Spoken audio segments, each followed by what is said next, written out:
So welcome to the Panto Diary special Christmas edition with my very good friend and our special guest, Mr. Craig Revel Horwood, lover. Rah, rah, rah. Here we are. Rock and roll, darling. Well, my first question to you is, I've seen and heard some of your interviews that you wanted to come to Bristol for pantomime and you were meant to be coming a few years ago. Pandemic hit. You're here now. Is that everything you wished it would be? Well, my poster was up 3 years ago, and I was very much looking forward to it because I know the Christmas shopping here is fantastic. Yeah. I love the Christmas market. I love San Carlo. I love all the restaurants here. I mean, I have so many lovely restaurants here. So, yeah, I was very much looking forward to it. Bitterly disappointed that it didn't come. And then I had the opportunity this year, so obviously I took it. Because I've got some very good friends here in Bristol as well, so I get to see them. And I get to spend Christmas here, and not only that, I get to work with you, my darling, Stop it, who is famous here. I mean, obviously, you know, they love you here, which is fantastic. They love you everywhere. Well, they can understand me here, lover. Yeah, there is that. Yeah. Well, yeah, Craig, as I said about the restaurants, you've taken us to a couple already, and they've been fabulous. Yeah. So, I mean, Panto's exhausting anyway. 2 shows a day. As in my pulled calf muscle and my dodgy voice, but you're doing Strictly as well. Oh my God, how are you managing to get your kip? Well, that's it. It has to be managed, and I manage quite well. I just make sure, because my journey to London to film Strictly is 2.5 hours, so I always go the night before. Down to the minute, you know exactly. Down to the minute, darling, yeah. And then I always have either some food waiting for me there, because I don't get time to eat after the show. Oh my God. So I had that pre-arranged. And so you go after the gig? I go after the Panto. So how late are you eating then? Well, I have to eat quite late, but then I don't get to eat then for another 12 hours anyway. So if I don't eat, then I'm gonna starve. And I like food, believe it or not. Me too. Yeah. So so that's always a thing, but it's all time management, and I think there is a skill in that, definitely. And you know, you're speaking about the voice and how you get tired because of 2 shows a day. It's very, very difficult, and plus, you know, you've got to speak a lot and at high octane level, and I've got to sing at high octane level. And dance, obviously. You know, the dancing sort of like the easy bit. It looks exhausting, mate. That's the easy bit. Right? Yeah, that's sort of the easy bit because I grew up as a dancer. Yeah, so for me, it's looking after the voice, you know, the voce, and making sure that that's all in good form. And then of course after I do Strictly, because we filmed the results show on the Saturday. I know. Oh. You heard it here first, people. We knew it anyway. Yeah, exactly. That's normally on the Saturday. Because of the football, we've been having... I know, we've been all over the place. You've had Sundays off. I mean, this doesn't normally happen. Normally it's just the Saturday, the theatre's dark. Yeah. And that changed this year because of the World Cup. Which is sort of fine because they did break it up a little bit, I think. Yeah. Yeah. And then generally, I leave after the show, get there, do the gig, we film that, I finish at midnight. I get back here at 3 o'clock in the morning, and then the very next day we've always got a 1 o'clock show, which means I've got to be in here 2 hours before, which is 11, and that's when I start to worry about tiredness. Is crazy. And when you come and see the show, the dance routine is through the roof. It's fantastic, but probably quite a big surprise to a lot of people who've seen you for the first time live on stage is your singing capacity and your wonderful voice. But of course, you didn't start off as, no one would start off as a judge on telly. You've done our business for a long time, haven't you? I have, well, all my life, in fact. I started training when I was 14, and then by the time I was 17, I was in a show, I auditioned for a show called West Side Story, and got that. Is this in Australia? In Australia. Yeah. And then I did musicals. I never stopped working until I was 23, and then I was offered the Lido, which is a cabaret show in Paris, a very famous one. Like the In Paris? Yeah, in Paris. Flippin' So heck. I decided to leave Australia, Yeah. literally just for that 8-month contract, because I had a part on Home and Away to film. Did you? But I didn't do it because I thought Home and Away was terrible at the time, Did and I you? thought no one's ever going to watch that. because Worldwide. neighbours was- I know. Yeah, well, we can live with regret, Yeah. but I don't, because I went to Paris and then I fulfilled that contract. I worked 3 months at the Moulin Rouge as well, and then once I'd had my year in Paris, I auditioned for Cats and got Cats, the first UK tour, and that started in Blackpool, of all places. Wow, yeah, I love Blackpool. Yeah, which was great. And then that went on to Edinburgh, then Dublin, and then I auditioned for Les Miserables and didn't get it. And the consolation prize, they said, look, we can't offer you Les Mis, but we can offer you a contract in another musical. It's called Miss Saigon. So I did that, and that was the very first year with Jonathan Pryce and Lea Salonga and all of those wonderful, wonderful people. I saw that one, so you were probably in it. I was in it from 1989 to 1993. Oh my Yes. God. And then I went into a tap show called Crazy Few as a Dancer Yeah. and became dance captain of that.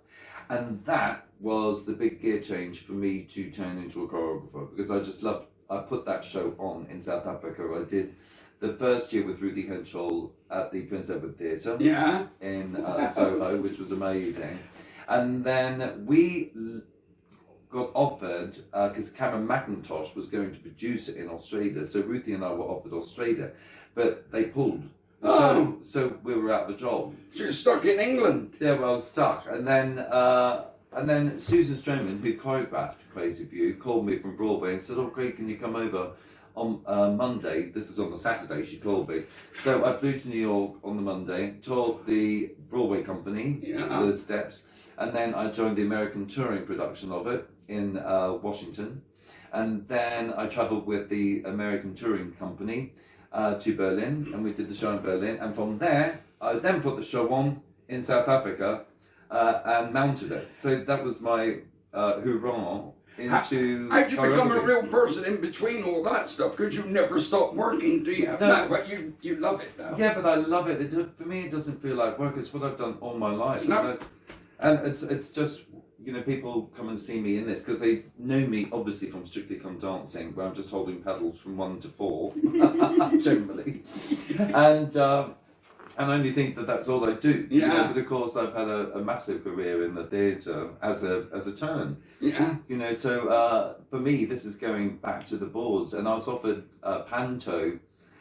I sort of came out of retirement really to do Panto, and When was I this? didn't understand Panto because Did you not? we don't have it in Australia. No, I thought that there. I was asked to do a tour in July and August of Panto in Australia when it's the winter there. As it happened, it never sort of took off. So this strange thing that we call pantomime, which goes back to Victorian times and before. Of course. So when you first came to it, what did you think? I thought it was bizarre. I thought, who on earth would want to do that? Yeah. And then when I did my first one, I discovered how difficult it was. It's like a full-on musical. I mean, you have to have those skills. You have to be able to sing. You have to be able to dance. You have to be able to act. You also have to be able to play yourself. Which Exactly. is a whole new thing. But the for me. discipline, it looks completely ill-disciplined when we're doing our fun, chaosy stuff. Yeah. But That's we mainly know fashion. how difficult it is to look like you're making it up. Yeah, quite. Well, it's all to do with comic timing, as Yeah. you know, and being able to bounce off one another like we do. Because Yeah. I'll see a look in your eye, I'll know how long to judge that laugh for. Right back at you. Yeah, and before we come in again, you know, and yeah, we improvise Of course. a little bit, obviously, and that's what it's all about. And that's what I loved about it. And you know, only the fact that it introduces children to theatre. And How generally important is that, by the way? Well, we have so many fantastic theatres in this country. I would hate to see going into apartments or student accommodation, even though we do need them, or car parks, but they're such beautiful theatres. You know, we want to keep them alive and living. And all the kids, you know, on Xboxes and PlayStations, it's really nice, I think, for them to come out. Shock to the system when they see it right in front of their eyes. And it's live, it's Yeah. happening, and they can shout and get a reaction. You know, that's what I really love. It's completely immersive theatre, which I think And is a lot really of people important. don't realise is that pantomime keeps a lot of theatres open all year long. Yeah. Because most people that come to see a show will be at Christmas time because it's families. We get all the different generations at one time, and that is not a problem, but it's a skill set you have to learn to be able to deal with all those different age groups at the same time. Absolutely, but that's what I love about it. The double entendre and the innuendo is fantastic, and especially for the characters I play. Yes, because perfect. I always play the baddies, the villains. You know, so I'm accustomed to being booed. Yeah. But you love it, don't you? Yeah, but I've never had so many boos as in Bristol. It's been brilliant. I literally walk down stage and the booing does not stop. I mean, it's literally shaking the theatre. I love his time and it's done there. They're all booing, it's done there. And I'm looking at me watching. Yeah, He it's goes, like 5 minutes goes by. Shut up. Boom. That's good. But isn't that lovely? Because we're conducting a group of people that want to be conducted. It's great, yeah. And people now, after COVID, of course, you know, the years that we've had to sit in our homes, not seeing our families or friends or anything, or have been starved of entertainment, and now allowed to go out. So people are really celebrating, and it's obvious. I mean, we've had packed houses, and they're just all up for it, and it's just so revitalising and refreshing. Well, thank goodness we still got an industry, because people were being suggested that because there's no live entertainment, maybe you would have trained to do something else, and I think we lost quite a few of our performers that way. We most certainly did, yeah. A lot of them became truck drivers, van drivers, got what they call in the business proper jobs. But you know, this is my industry, this is my job, you know. But it's our life, I think it's disgusting that the government say, "Oh, just retrain." I'm 58, darling. What am I going to do? But what we get, people come up to me, occasionally I'll get someone to come up, and this is a true one actually. A lady said to me, "I haven't laughed since my husband died, and you made me laugh tonight." And I suddenly thought, well, what we do is worthwhile. Yeah. We're you know, improving people's life by them laughing and all the endorphins flowing and that. So we're doctors, really, aren't we? Well, yeah, no, it is. I mean, laughter, as you know, is great not only for the soul, but for your health and well-being and mental health. You know, I think, you know, entertainers are like NHS staff in that way, that we go on stage, we entertain the troops, as they say. I mean, you know, what would they do in wartime if, you know, in World War II, when they were going a concert, you know, I mean, it was their only relief from a world that was horrific, you know, and it's so nice to be able to provide that sort of entertainment. All work and no play makes Jack a dull boy. You've got to be able to smile and laugh, and if you come and see our pantomime here in Bristol, Segway, if you come and see our Panto here in Bristol, you're going to laugh, you're going to be well impressed with the dance and the singing. It's just a fantastic show, and we're here all Christmas long, ain't we? We are, up until the 31st of December, and this is the first time ever I will have New Year's Day off. Is it? And a week after to recover. Because normally we have 2 shows on the 2nd of January. How many days have you had off on this run so far? None. And I won't get any, actually, because the Strictly Final comes up on Saturday. And then the only day that I do actually get off is Christmas Day. And I'm spending that in bed, darling. Oh, yes. And I shall be in my digs cooking my sad little bit of turkey and roast potato, and speaking to my wife on the video chat. Is your turkey nice, darling? Yeah. Oh, you by yourself this time? Yeah, but every year I do it, and that's all right, because as soon as it's finished, we're together. I have the summer off, for goodness sake. You know, great. Life's not that bad, is it? No, it's fantastic. It's really great. And plus, it's only one day out of the calendar. And I'd like to spend it in bed with a glass of champagne and a little bit of smoked salmon, actually.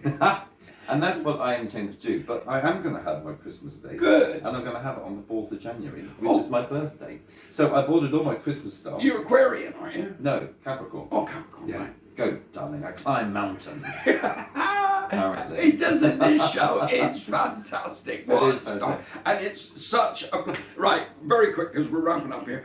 But Michelle and I, my wife, I have a tick list of all the people I've always wanted to work with Panto, and I've worked with some of the greatest, Barbara Windsor, you know, Warwick, blah, blah, blah, loads of people. And you were on that list. And Oh, I that's really wanted to work with you. And I'm always nervous. I don't force myself on people as in rehearsal, you know this. But I like my work to do the talking for me. And working with you is everything I thought it would be. It's fantastic. That's great. Well, I absolutely love working with you, and I still get the opportunity, which I'm very much pleased about. Yeah, till the 31st. Come and see us. He's very funny, by the way. Funnier than most I have worked with, darling. I'm just saying, because it comes from your heart. Yeah, I play it inside out. Yeah, I do. And you're brilliant. I mean, you give everything of yourself. You know, that's what I love about your performance is that you lose yourself completely within the performance, and it's just for those people between you and them, and I think that's just so wonderful. Well, right back at you, lover. Okay, so come and see us. This has been a special Christmas edition of the Panto Diary with Mr. Craig Revel Horwood. Thank you very much, darling. I do appreciate it. Oh, God, yeah. It's a nice hug, though. A Christmas hug. Love, warmth, and, gorgeousness to all of you. Please, tuck in to the champagne. All of it. You can't do that Prosecco, darling. Bye. Boom.